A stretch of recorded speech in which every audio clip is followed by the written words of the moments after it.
up all the blood vessels in your body, they'd be 95,000 kilometers long. And every day, they carry the equivalent of over 7,500 liters of blood, though that's actually the same 4 or 5 liters recycled over and over, delivering oxygen and precious nutrients like glucose and amino acids to the body's tissues. All that blood exerts a force on the muscular walls of the blood vessels. That force is called blood pressure, and it rises and falls with the phases of the heartbeat.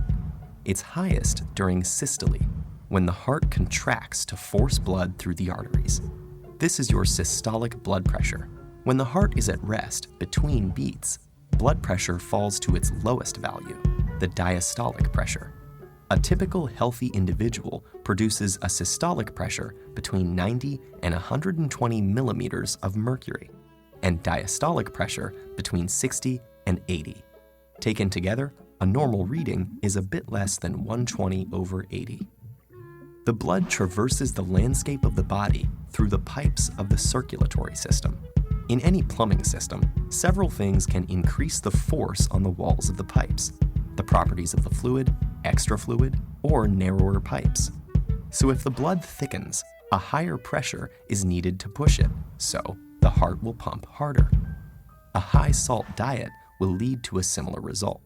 The salt promotes water retention, and the extra fluid increases the blood volume and blood pressure. And stress, like the fight or flight response, releases hormones like epinephrine and norepinephrine that constrict key vessels, increasing the resistance to flow and raising the pressure upstream. Blood vessels can usually handle these fluctuations easily. Elastic fibers embedded in their walls make them resilient. But if your blood pressure regularly rises above about 140/90, what we call hypertension, and stays there, it can cause serious problems. That's because the extra strain on the arterial wall can produce small tears. When the injured tissue swells up, substances that respond to the inflammation, like white blood cells, collect around the tears. Fat and cholesterol floating in the blood latch on too, eventually building up to form a plaque that stiffens and thickens the inner arterial wall. This condition is called atherosclerosis, and it can have dangerous consequences.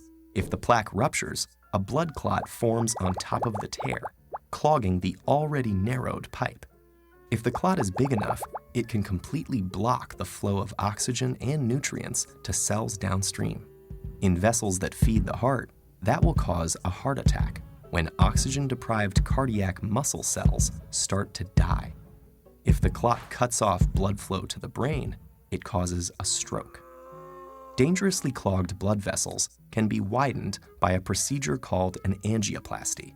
There, doctors thread a wire through the vessel to the obstructed site, and then pass a deflated balloon catheter over the wire. When the balloon is inflated, it forces the passageway open again.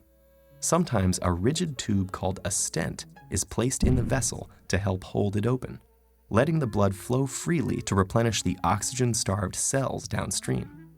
Staying flexible under pressure is a tough job for arteries. The fluid they pump is composed of substances that can get sticky and clog them. And your typical healthy heart beats about 70 times a minute, and at least 2.5 billion times during an average lifetime. That may sound like an insurmountable amount of pressure, but don't worry. Your arteries are well suited for the challenge.